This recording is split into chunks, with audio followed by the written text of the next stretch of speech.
A Saudi journalist and former intelligence operative turned dissident goes missing at the Saudi embassy in Turkey, with reports that a Saudi death squad chopped him up while still alive. And for some reason, I have been assured by the mainstream media this is all Donald Trump's fault. We will analyze the devil in the details, how this is being totally misreported, and what the U.S. response should be. Then the Me Too movement boomerang swings back and clobbers Democrats on the head. Alexandria Ocasio-Cortez, totally, reveals why millennials don't understand anything. Kleenex says women are just as disgusting as men, and Thomas Jefferson gets accused of a sex scandal on this day in history. I'm Michael Knowles, and this is The Michael Knowles Show.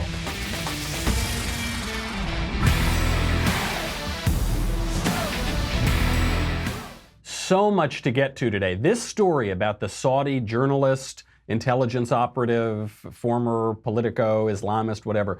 The story about him being disappeared and probably killed at the Saudi embassy in Turkey is one of the great examples of fake news in the mainstream media and how it's used by politicians. We'll get to all of that in a second. First, let's make a little bit of money, honey. Because the future's so bright right now. The economy is going so, everything is so good. The future's so bright, you gotta buy shades. And that's why you need Blinds.com. Window treatments is one of those soulless terms for something necessary, but absolutely boring. Your blinds.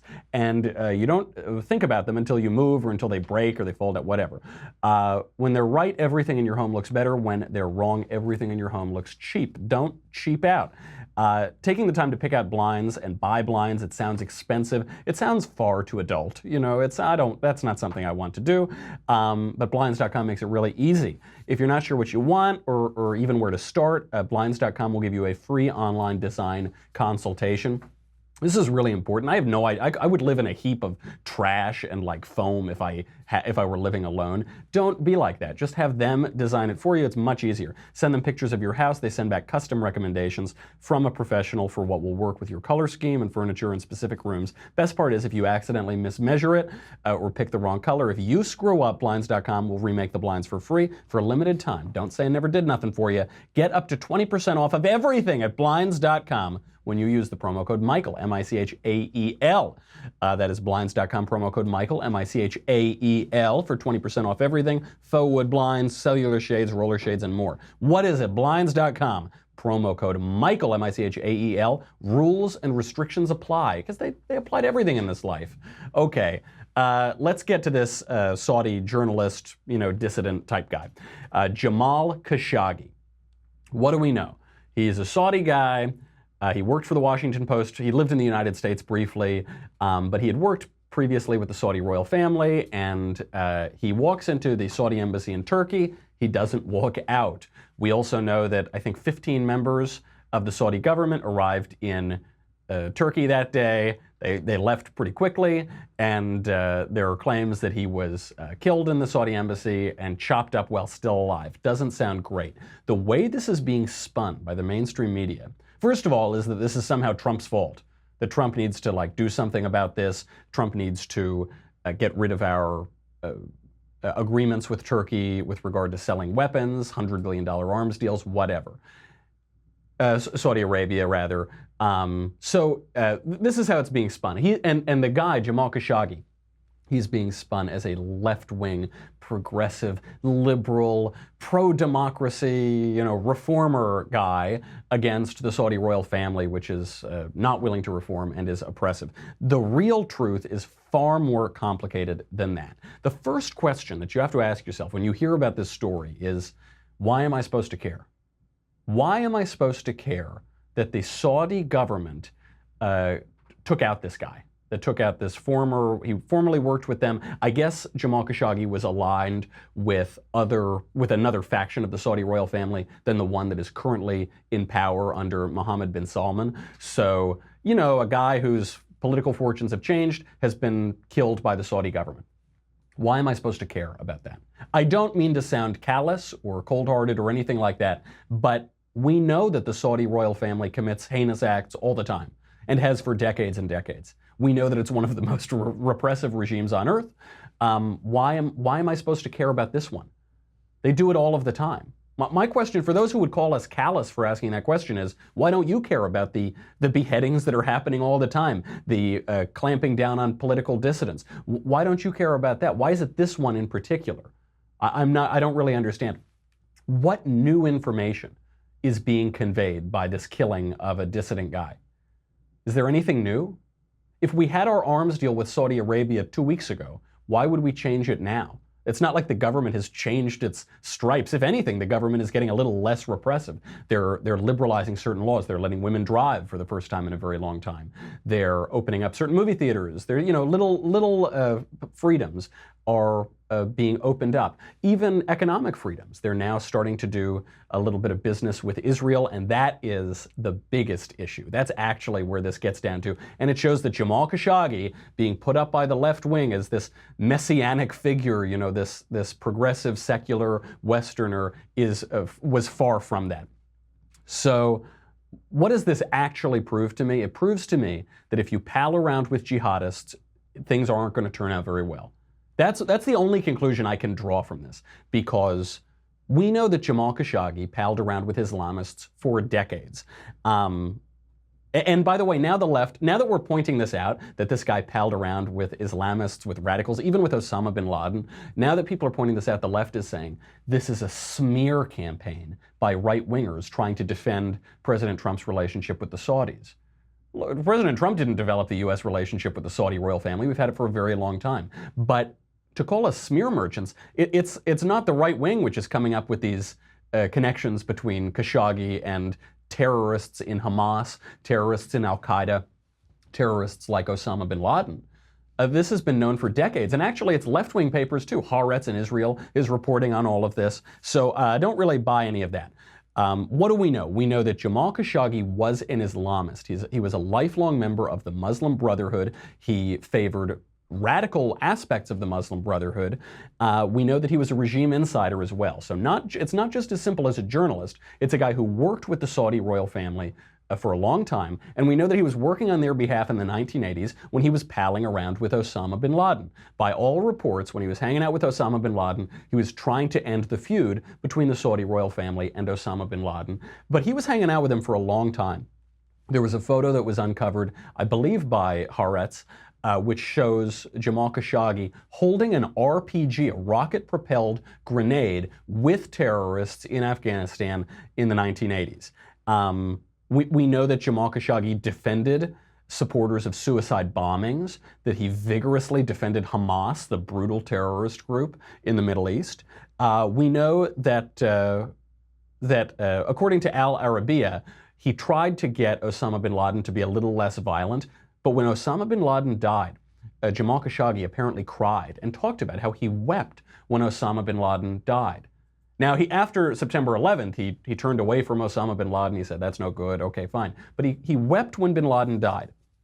So again, Turkey says that it has the audio recording of Jamal Khashoggi being killed by the Saudis. Maybe it does, maybe it doesn't. I have very little reason to believe Turkey, but in this case, I have very little reason to disbelieve Turkey because the Saudis commit heinous crimes all the time. There are now also reports that Saudi Arabia is looking for a replacement for the Crown Prince Mohammed bin Salman. He's the new guy in town. He's been hailed in the West as a reformer. He actually has instituted certain reforms, pretty major reforms, in so much as doing a little bit of business with Israel. Obviously the kind of headline-grabbing ones, letting women drive. But he does seem to have an eye toward the future. It would be a very, very bad idea for Saudi Arabia to replace this guy right now. I really think it's a bad idea. The arguments against the Crown Prince of Saudi Arabia are that he's not in favor of democracy in the kingdom.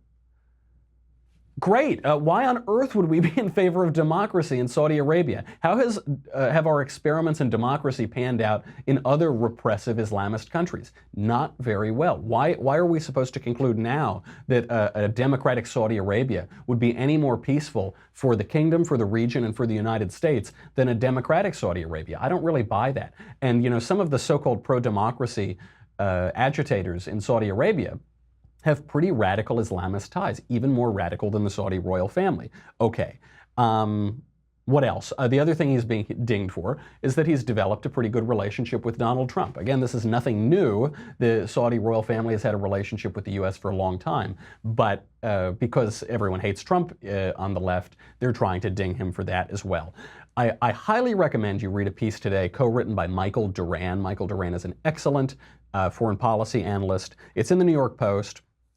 It I think, presents a fair take on who Khashoggi is, who Mohammed bin Salman is, and what the relationship is between those families. You know, to call him a dissident journalist who fled to America, that presents one picture. But it's not like he fled to America 10 or 15 or 20 years ago. It's not like he fled to America after he was palling around with bin Laden and he suddenly had an awakening. He fled to America after the political tides turned in Saudi Arabia and there's a new crown prince in town. Okay.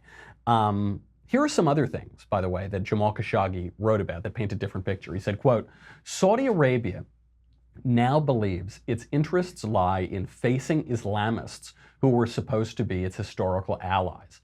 I often hear Saudi Arabian intellectuals on television attacking political Islam, and my answer to them is that Saudi Arabia is the mother and father of political Islam. So you've got this guy Khashoggi who was killed, extolling the virtues of Islamism, of political Islam, the vicious ideology that we've been fighting now explicitly for 15 years.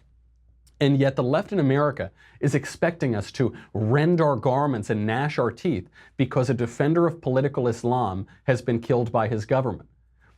I'm not saying that I'm happy about the killing. I'm not saying I'm devastated about the killing. I'm saying when you pal around with jihadists and radical Islamists, bad things are going to happen to you. He goes on.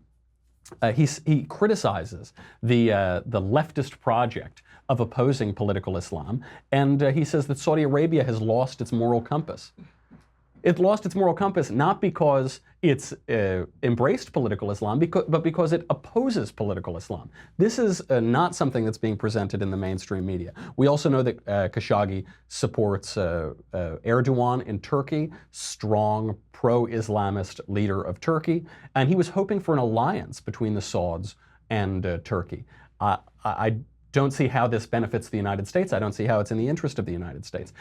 Part of the reason why Khashoggi is getting this red carpet treatment and this killing is being presented as totally unprecedented, horrifying, shocking, as if we didn't know that this sort of thing was going on for decades. Part of the reason is that when he got to the United States, he allied with certain former Obama administration officials. He allied with the political left in the United States from his post at the Washington Post, which he's had for a little while. And so part of that was hiding his, I think, true political beliefs and his demonstrable political activity for decades. All of which, I don't want this to be misconstrued. I don't want it to seem as though I'm defending the Saudi royal family killing some dissident. I don't share a religion with the Saudi royal family. I don't share views of government with the Saudi royal family. I don't share views of political philosophy with the Saudi royal family. I don't care. I have no intention of ever going to Saudi Arabia. What I'm saying is this is nothing new. And the people who are opposing the Saudi regime can be pretty awful people too. They may actually even be worse. You know, one of the arguments for defending the Saudi royal family, for maintaining an alliance with the Saudi royal family, is that the devil we know is better than the devil we don't. Throughout our encounters in the Middle East, this has very often proven to be the case. Just take the case of Mubarak in Egypt. Do we really believe that Egypt is better off now, that the United States relationship is better off now after we hoisted our longtime ally, Hosni Mubarak, years ago? Do we really believe it's, how is that better off? How are we better off if pro-democracy forces enter some of these oppressive countries and then through democracy, through voting, institute even more oppressive, even more tyrannical, even more anti-Western regimes? How is that in our interest? How is that in anybody's interest? If one of Khashoggi's chief criticisms of the Saudi royal family is that they're too pro-Israel and they're not supporting Hamas enough or something like that, why on earth should we be defending that? Why should we be horrified? Why should we be clutching our pearls? I don't get it at all. I think the reason it's getting so much play is because there's a midterm election coming up. They got nothing. The Democrats have nothing to attack Trump for, so they're just grasping at straws. They're trying to grasp anything at all that they can use to cudgel him with. But people need to take a real view. You know, we talked yesterday about how when people get angry, they go mad, and when they go mad, they get stupid. They start behaving in really stupid political ways. This is a good example of that. You know, people don't know anything, myself included. People do not know anything, relatively, about the political machinations of Saudi Arabia, Turkey, and Iran. People don't know the players involved. They don't know how deep this runs. And everybody wants to pretend that they're an expert on this issue, and Saudi's bad, and Mohammed bin Salman bad, and Jamal Khashoggi good. The reality is so much more complex. And when we just buy a shallow narrative of this, we can get ourselves into a lot of trouble, both as a matter of foreign policy and for domestic politics. Don't buy into it. Is it bad when a government kills its people without due process? Yes. Governments do it all the time. It's happened for decades. Certainly it's happened in Saudi Arabia. There is no new information here. Now, how can we react to this? The killing was extrajudicial. What can we do? We can hopefully leverage this killing to get some concessions out of Saudi Arabia. You know, there was the famous Saudi Arabian textbook controversy, which is emblematic of the education of young Saudis into anti-Western, anti-American, anti-Israeli, obviously, ideologies. Perhaps we can leverage this situation to gain some concessions from them, to turn the stance of the regime a little less anti-Western, turn it a little bit more in the direction that we want it to go, in the interest of the United States. I'm all for that. I'm all for leveraging this. I have no sentimentality, no saccharine love of the Saudi royal family. But let's be clear-eyed. The people who are opposing the Saudi royal family are pretty awful themselves, and in many ways they oppose our interests in a far greater way. And fortunately, we have the Saudis there to oppose the influence of Iran in the Middle East. Just keep all of those things in mind. And most importantly, as what are we now, 18 days out or something from the midterm elections, don't let the Democrats take this bizarre, random incident that happened in Turkey and try to use it for political leverage coming 18 days out. It's a cynical political ploy by the left, and it could have consequences both politically and for our foreign policy. Don't buy it. You know, the people I think who are screaming about the Saudi royal family the most, I don't know that they've ever even Googled the guy who was killed. I don't know. You've got to view these things pretty clearly. But we don't have a lot of clear thinking anymore. We'll get to that in a second with Alexandria Ocasio-Cortez. I do want to turn back to the midterms because this Me Too thing has totally boomeranged back and clobbered Democrats. You know, this is another example of why you shouldn't let your passions run away with you in politics. You should get all of the information first, because this Me Too thing is clobbering them. There is now an ad out supporting the GOP Congressman French Hill. Now, French Hill says he wasn't behind this ad. He's condemned the ad. He says it's outrageous. But the whole premise of this Me Too movement, and specifically the Kavanaugh part of it, is that all women must be believed, regardless of any evidence they have. All women, all claims of sexual misconduct should be believed. All men accused of sexual misconduct should be presumed guilty until proven innocent. And this has huge effects on, and huge relation to American history, specifically American racial history. Don't forget, the book To Kill a Mockingbird is about a false rape allegation of a white woman against a black guy. And she made it up, and it was a hoax, and it was had serious racial consequences. So there's this great ad out now supporting GOP Congressman French Hill. Just take a listen. What do you think about what's happening in Washington? Our Congressman French Hill and the Republicans know that it's dangerous to change the presumption of innocence to a presumption of guilt, especially for black men. If the Democrats can do that to a white justice of the Supreme Court with no evidence, no corroboration, and all of her witnesses, including her best friend, say it didn't happen, what will happen to our husbands, our fathers, or our sons when a white girl lies on them? Girl, white Democrats will be lynching black folk again. Honey, I've always told my son, don't be messing around with that. If you get caught, she will cry rape. I'm voting to keep Congressman French Hill and the Republicans because we have to protect our men and boys. We can't afford to let white Democrats take us back to bad old days of race verdicts, life sentences, and lynchings when a white girl screams rape. Paid for by Black Americans for the President's Agenda. Not authorized by any candidate or candidates committee. That is too real. I think that has been disqualified from the public airwaves for being too real. They say, I'm sorry, you're not allowed to have political ads that are that real. You're not allowed to have political ads that go back, one, to really the heart of this matter, but also that refer to Democrats' long history of racial violence and demagoguery. So really good ad. Obviously, it is outrageous, so the congressman has had to distance himself from it. But it makes a great point. You know, this regime, this political movement of Me Too is lawless. It's anti-law and it's lawless. It says that any allegation, you can destroy a man's career with just a few words, no corroboration, no evidence. In the case of Christine Ford, not only did she have no evidence, she kept changing her story, and all the people she named there, including her lifelong female friend, said it didn't happen. They never met the people there. It just didn't happen. And yet, how many people in America still believe Christine Ford's story, or one of Christine Ford's stories? I don't know, she kept changing them. How many believe that Brett Kavanaugh is not only a groper, or was a groper when he was 16, but was an attempted rapist and even almost a murderer, because the story, you know, kept changing? How many people believe that? It's very, really long-lasting effects, and you see it all around, and there is a racial component to it. Don't just believe the ad for French Hill. Go back to Kill a Mockingbird. Go back to 19th and early 20th century American history. This is not a joke. And because all nature is but art unknown to thee, because every time the Democrats try to make a point, reality swings back and punches them in the face. This has actually happened. You know, the lynching of Emmett Till came about because Emmett Till allegedly, 14-year-old black boy, allegedly hit on a white woman, and a lynch mob came and killed him for that allegation.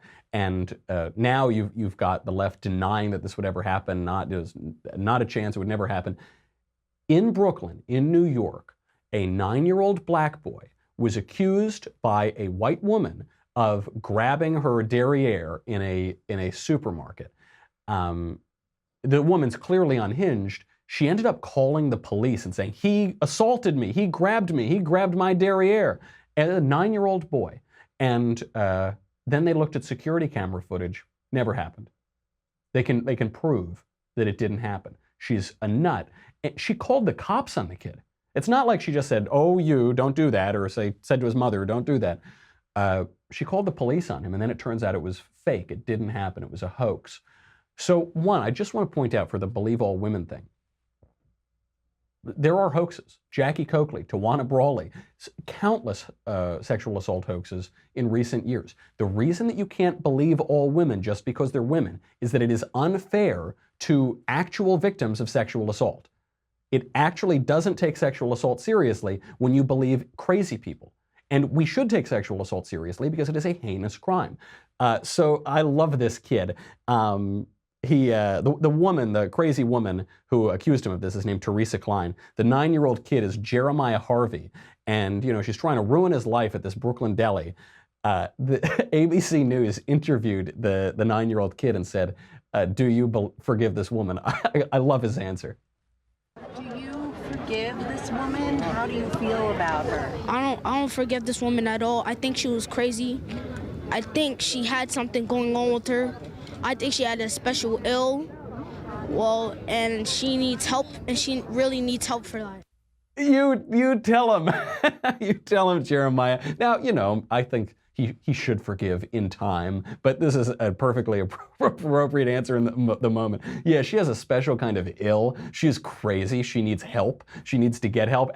Play it again. Tell him again, Jeremiah, because all the Democrats need to hear this. You're talking to all of them. Do you forgive this woman? How do you feel about her? I don't forgive this woman at all. I think she was crazy. I think she had something going on with her. I think she had a special ill, and she needs help, and she really needs help for that. She does need help, and thank goodness that there was security camera footage. Because look, it's funny, the kid is stating this perfectly. He's really spelling out what the left needs to hear. But thank goodness there was security camera footage, because if not, who knows what would have happened. At the very least, his mother would have yelled at him and spanked him and sent him to timeout. I don't know. He would have gotten in trouble for this. And this is a particular incident that also represents a lot of other incidents. You got kids getting expelled from college because of uncorroborated, unverified allegations, not taken to the police, not taken to the justice system, but tallied up by kangaroo courts of professors who have no business investigating and prosecuting serious crimes. You've got Supreme Court justices having their characters assassinated because of unverified claims. It goes all the way up. It's, you know, this 9-year-old kid in a Brooklyn deli is a great example and symbol of the dangers of what could happen if we take away due process and we take away the presumption of innocence. And Me Too is striking back. It is striking back against Democrats, specifically Democrats on the Judiciary Committee. This is just too delicious. Let me take a little sip of my tumbler first before I get to this wonderful story. Just as good as I remembered them. Senator Sherrod Brown, Democrat from Ohio, running against Jim Renacci. Jim Renacci and his campaign is now coming out with an allegation that Sherrod Brown, member of the Senate Judiciary Committee, sexually harassed and assaulted a woman in the 80s. I love this. I love that it's 30 years later. I love that it allegedly happened in the 1980s. I love that it's a political opponent bringing it against a Democrat. And I love that it's a Democrat on the Judiciary Committee. Very rarely do we see perfect examples of karma. Very rarely do these things hit exactly the way that they came out. And that's what's happening here. So according to the Renacci campaign, quote, this encounter, this is actually according to the accuser, purported victim. She said this account happened after Sherrod Brown's divorce. She described, quote, an unexpected, uninvited, unwanted, and sudden advance, roughly pushing her up against a wall. It did not stop after she expressed dismay and very firmly pulled away, explaining that was not her style nor why she was there. Although she was able to defuse the situation, she got out, it did shake her up, and she told friends about it as soon as she got home. This allegation is about 1,000 times more credible than anything Christine Ford has said regarding Brett Kavanaugh. And this doesn't sound that credible either. I'll be perfectly frank. This accusation against Sherrod Brown, unless they can bring some more evidence, isn't terribly credible. It is 1,000, 10,000 times more credible than anything Christine Ford said. It's almost a one-to-one. It happened in the 1980s, okay. Except that Sherrod Brown in this case was an adult who had been divorced. In the case of Christine Ford's accusation, Kavanaugh was 17 years old. Then Sherrod Brown, according to this accusation, pushed her up against a wall, pinned her, used his body. It was unwanted and it was rough. That was the same allegation against teenage Brett Kavanaugh. Except in this case, Sherrod Brown was apparently stone cold sober, and in the case of the Ford allegation, Kavanaugh was drunk, maybe, if he was even in the room. Then she expressed dismay. Ford expressed dismay. Both of them expressed dismay, and in both cases, they didn't stop. And then in both cases, the women just got out of there. They were able to get out of there, fortunately, but it still shook them up. The difference here is that the woman accusing Democrat Sherrod Brown of this kind of conduct apparently told her friends immediately after it happened, and the friends are corroborating it. In the case of Christine Ford, she didn't tell anybody for 30 years, over 30 years, and then her story changed a million times. And then the friends that she said could corroborate it didn't corroborate it and actually refuted it. This is so much. Oh, also, both of them wanted to remain anonymous. The woman accusing Sherrod Brown is anonymous. The woman, Christine Ford, wanted to remain anonymous until the Democrats leaked the story. And what is Sherrod Brown? How has he responded to this? This dirty, rotten hypocrite. He said, this is character assassination. You're damn right it's character assassination. Absolutely, and I hope you enjoy every second of that character assassination. I mentioned this during the Ford thing. I said, if we actually want to stop this sort of baseless smearing, these things that discourage good people from going into politics, that make a mockery of our system of justice, that make a mockery of the presumption of innocence, Democrats have to feel it too, and one of the perfect Democrats to feel it is feeling it now. Sherrod Brown Democrat. Enjoy your character assassination. Enjoy this perfect one-to-one. Can't wait to see how Democrats respond. You probably haven't heard about this story because nobody is covering it. Surprise, surprise. Well, maybe it'll be covered in Ohio before the midterm elections. I also have to thank Alexandria Ocasio-Cortez, as always, occasional cortex, as Steve Hayward says, because she has perfectly exemplified why millennials don't understand anything at all. She was doing an interview with Jimmy Kimmel. Here is just a quick clip of the poetic diction of Alexandria Ocasio-Cortez.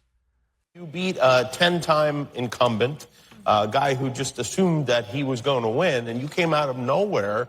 You were working as a bartender and decided that it would be a good idea to run for office. It's really one of the most remarkable stories I've ever heard. Do you stop and think about this from time to time and go, yeah, I can't believe this is happening? Yeah. A year ago? Oh, yeah. People just lose their mind. They're like, wait, it's like back in the day when, yeah.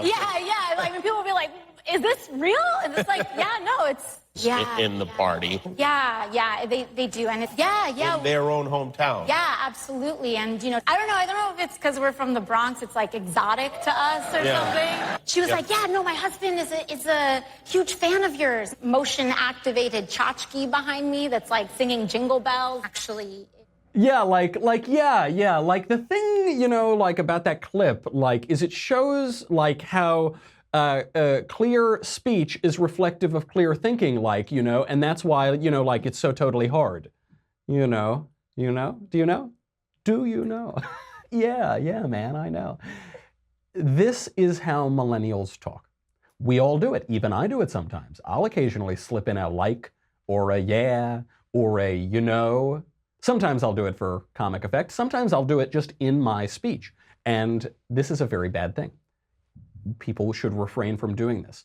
To write well is to think clearly. To speak well is to think clearly. When you don't speak well, when you don't write well, you're not thinking clearly very often. It's reflective of how you're thinking. You must avoid all of these likes and ums and yes. The other thing it's reflective of is the relativist presumptions and premises and culture that millennials are in. You know, man, like, yeah. Millennials no longer say, I think. They say, what do they say? They say, I feel like. They don't say, I think. They don't say, I believe. They say, I feel like. Well, I just feel like blah, blah, blah. You know, I feel like blah, blah, blah. They won't say, that was a delicious dinner. They'll say, that dinner was like really good. You know, it was like really good. It wasn't really good. I'm saying it was like really good. The reason that people do this, subconsciously, unconsciously, or consciously, is because they want to distance themselves from making a claim. Because there's no such thing as the truth to these people. There is only your truth and my truth, and like, who am I, man, to say what, like, the truth is, you know? So it's always like, it's always a simile. It's always similar to this thing, but not quite that thing. I'm never making a claim. I'm always explaining my feelings about the claim. I feel like. It's a really bad way of thinking, and the way that you speak is going to dictate how you think, because the words are the stuff of our consciousness. The words are the medium of how we think. So if you use debased language, if you use vague language, if you use squishy language, you're going to think in a vague, debased, and squishy way. Do not be like occasional cortex. Be like man, a serious thinker, and use precise language, and use hard language, and use blunt language. Do it as best you can. The culture is stacked against you and trying to get you not to do that. Try to do that on your own. Now, I've got so much more advice and so many more pearls of wisdom on these things, and a lot more to cover on this day in history, on how Kleenex is finally capitulating to feminists and admitting that feminists are disgusting as any man, and this caravan at the border. All of that will just happen at dailywire.com. If you're on Facebook and YouTube, go over. Come on, man. Go over there. Like, come on, you know. Yeah, it'll be really fun. Yeah. You'll get me. You'll get the Andrew Klavan Show. You get the Ben Shapiro Show. You get to ask questions in the mailbag. You get to ask questions in the conversation. None of that matters. You'll also get to see us at Politicon. You'll get to stream our appearance at Politicon over the weekend. But you'll get this. And this, these leftist tears, they're like, oh yeah, they are like so good. And they're really important. This is the Sherrod Brown vintage. This is the Democrat Senate Judiciary Me Too Boomerang vintage, and it's a young vintage. It's only going to mature. It's only going to get better. Go to dailywire.com. We'll be right back.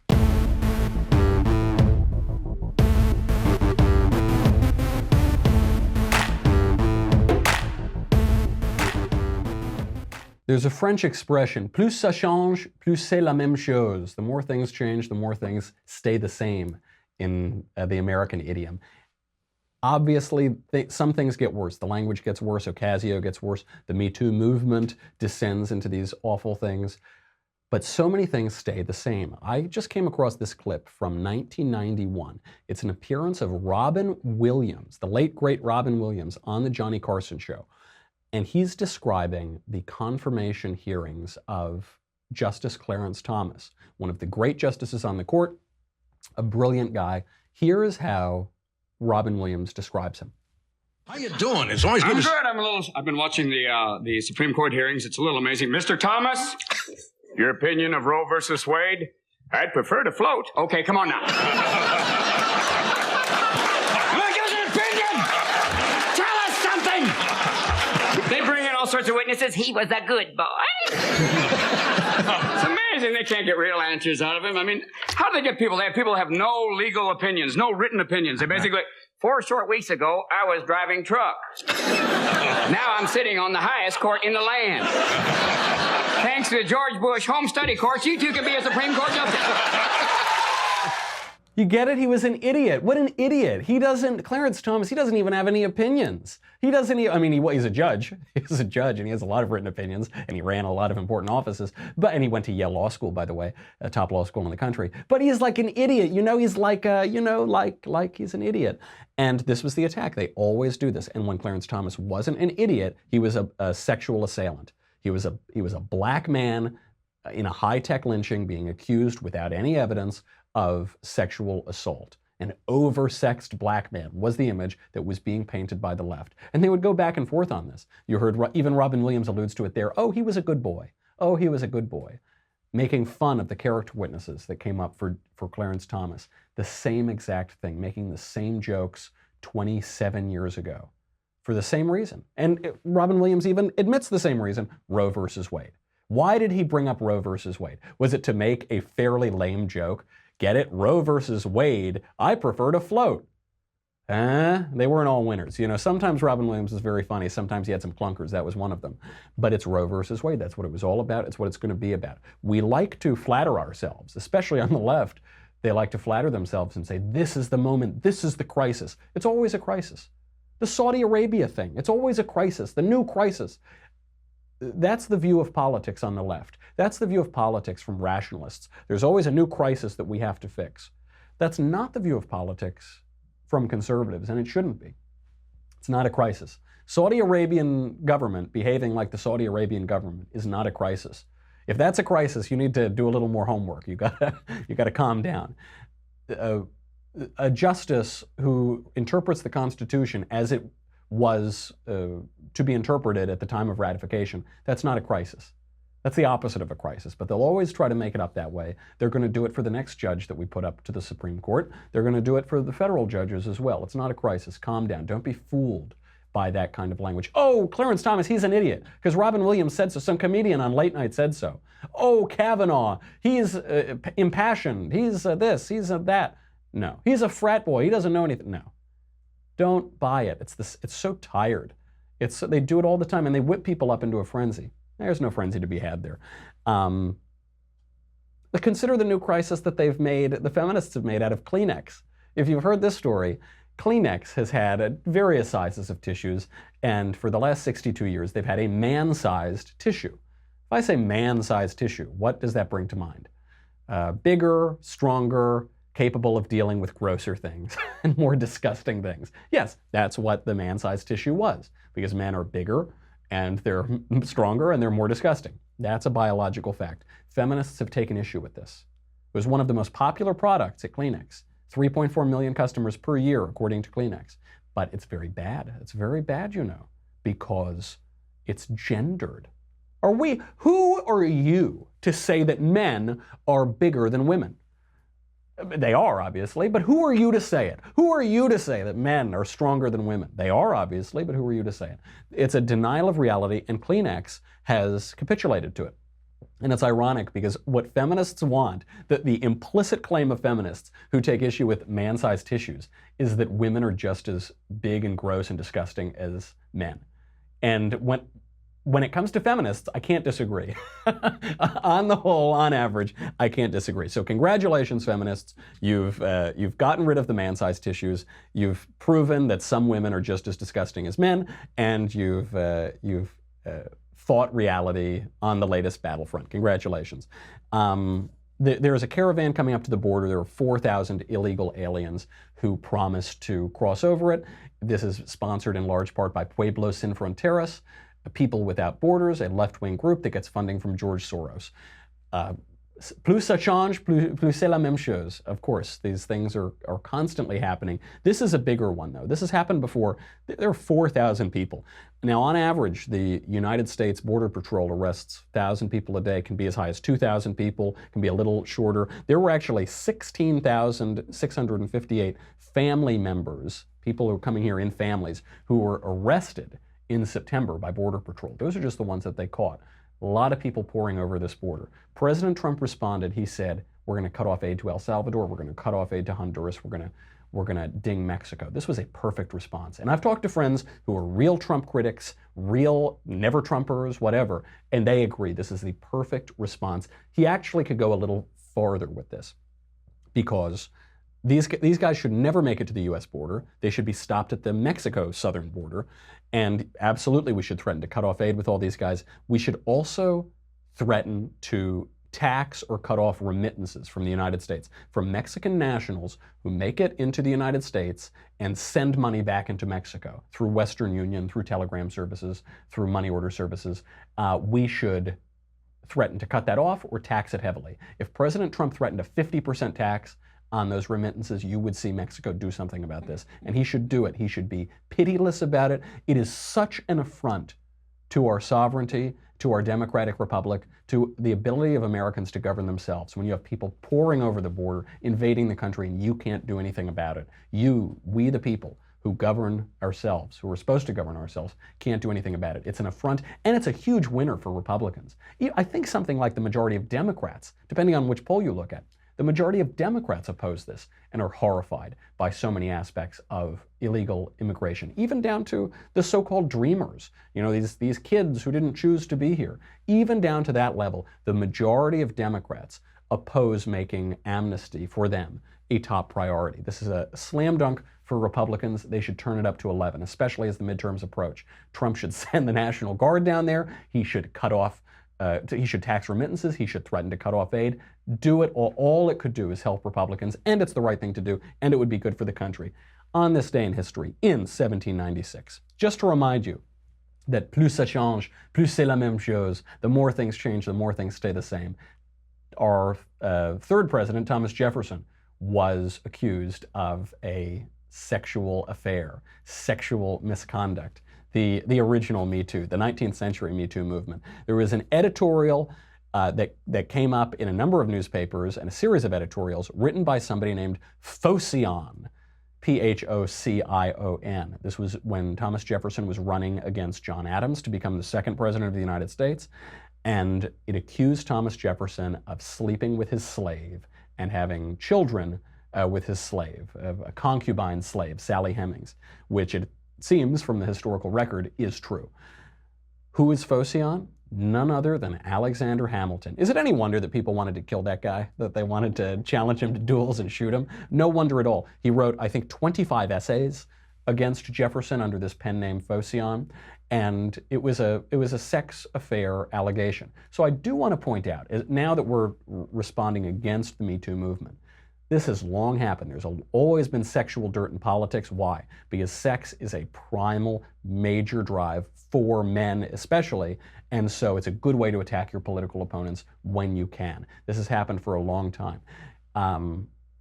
That said, when you've got the entire national news media supporting these unfounded charges, when you've got no evidence for those charges. There was evidence for the charge against Jefferson. There are a lot of kids who looked like Thomas Jefferson on that plantation, and Sally Hemings' kids would always pop out about 9 months after Thomas Jefferson visited, and there weren't any kids that came out 9 months after Jefferson was away from home. So there was some evidence here. I'm not saying that sex scandals are unfair or they're off the table. Of course, they're going to be on the table as long as politics exists. But there are degrees here. There's some devil in the details. I know that ideologues want things to be black and white. They want to say Saudi Arabia bad, Turkey good now for some reason, or all sex scandals are unfair, all this is off the table, all that. Not quite. You've got to look into the details. All shallows are clear. All shallow. Dr. Johnson pointed this out when people are talking about religion or philosophy or politics or whatever. They say, well, this isn't clear. Your point of view isn't clear. It's not ideological. I can't write it down in one doctrine on one pamphlet of one book or something. Right. Shallows are clear. Reality is complex. Reality is complicated. And also Jefferson lost that election. It was a good attack, though he won 4 years later. So political winds can always change. They are changing now. We will see how they will change for the midterm elections, but we'll have to get to that next week. Enjoy Another Kingdom. Another Kingdom, Andrew Klavan's narrative podcast that I perform all the roles in, is now available on audio to everybody, non-subscribers and subscribers. So go subscribe, download it. And if you're a subscriber, you get it much earlier. You get it on Mondays. You get to see the whole thing. It's really cool, great artwork. Do that. Enjoy the weekend. Maybe I'll see you at Politicon. Maybe I won't. In any case, I'll see you Monday. In the meantime, I'm Michael Knowles. This is The Michael Knowles Show.